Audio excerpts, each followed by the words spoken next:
श्री विष्णु पुराण तृतीय अंश 8वां अध्याय। विष्णु भगवान की आराधना और चातुर्वर्ण्य धर्म का वर्णन। श्री मैत्रेय जी बोले, हे भगवान, जो लोग संसार को जीतना चाहते हैं वे जिस प्रकार जगतपति भगवान विष्णु की उपासना करते हैं वह वर्णन कीजिए। और हे महामुने, उन गोविंद की आराधना करने पर आराधन परायण पुरुष को जो फल मिलता है वह भी मैं सुनना चाहता हूँ। श्री पराशर जी बोले, हे मैत्रेय, तुम जो कुछ पूछते हो यही बात महात्मा सगर ने औरव से पूछी थी। उसके उत्तर में उन्होंने जो कुछ कहा वह मैं तुमको सुनाता हूँ, श्रवण करो। हे मुनि श्रेष्ठ, सगर ने भृगुवंशी महात्मा औरव को प्रणाम करके उनसे भगवान विष्णु की आराधना के उपाय और विष्णु की उपासना करने से मनुष्य को जो फल मिलता है उसके विषय में पूछा था। उनके पूछने पर औरव ने यत्नपूर्वक जो कुछ कहा था वह सब सुनो।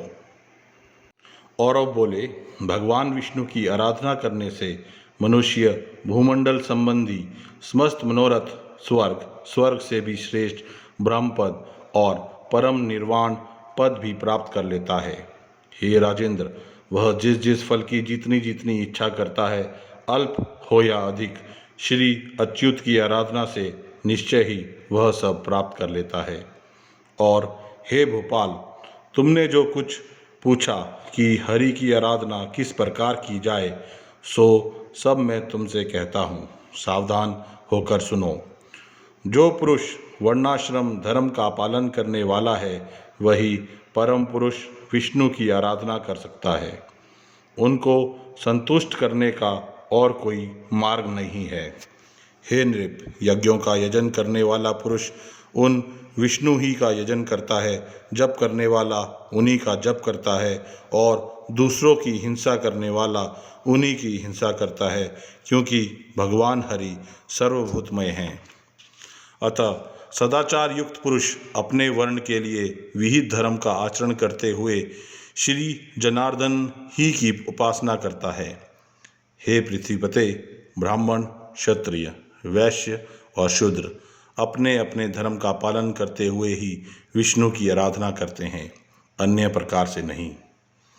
जो पुरुष दूसरों की निंदा, चुगली अथवा मिथ्या भाषण नहीं करता तथा ऐसा वचन भी नहीं बोलता जिससे दूसरों को खेद हो, उससे निश्चय ही भगवान केशव प्रसन्न रहते हैं। हे राजन, जो पुरुष दूसरों की स्त्री, धन और हिंसा में रुचि नहीं करता, उससे सर्वदा ही भगवान केशव संतुष्ट रहते हैं। हे नरेंद्र, जो मनुष्य किसी प्राणी अथवा वृक्षादि अन्य देहधारियों को पीड़ित अथवा नष्ट नहीं करता, उससे श्री केशव संतुष्ट रहते हैं। जो पुरुष देवता, ब्राह्मण और गुरुजनों की सेवा में सदा तत्पर रहता है, हे नरेश्वर, उससे गोविंद सदा प्रसन्न रहते हैं। जो व्यक्ति स्वयं अपने और अपने पुत्रों के समान ही समस्त प्राणियों का भी हित चिंतक होता है, वह सुगमता से ही श्री हरि को प्रसन्न कर लेता है। हे नृप, जिसका चित्त रागादि दोषों से दूषित नहीं है, उस विशुद्ध चित्त पुरुष में भगवान विष्णु सदा संतुष्ट रहते हैं। हे नृप श्रेष्ठ, शास्त्रों में जो जो वर्णाश्रम धर्म कहे हैं उनका ही आचरण करके पुरुष विष्णु की आराधना कर सकता है और किसी प्रकार नहीं। सगर बोले, हे द्विजश्रेष्ठ, अब मैं संपूर्ण वर्ण धर्म और आश्रम धर्मों को सुनना चाहता हूँ, कृपा करके वर्णन कीजिए। और बोले, जिनका मैं वर्णन करता हूँ उन ब्राह्मण, क्षत्रिय, वैश्य और शूद्रों के धर्मों का तुम एकाग्रचित होकर कर्मश श्रवण करो।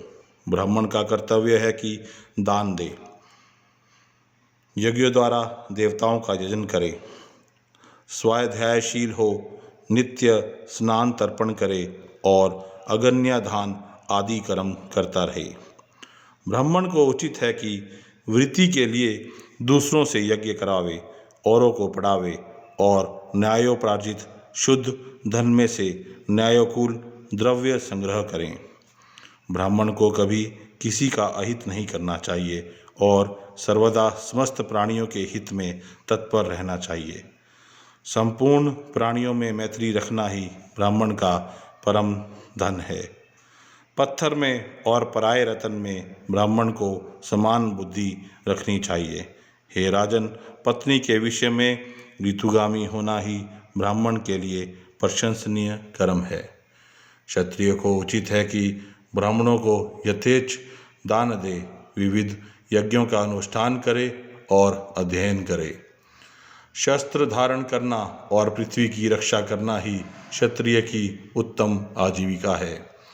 इनमें भी पृथ्वी पालन का उत्कृष्ट तर है।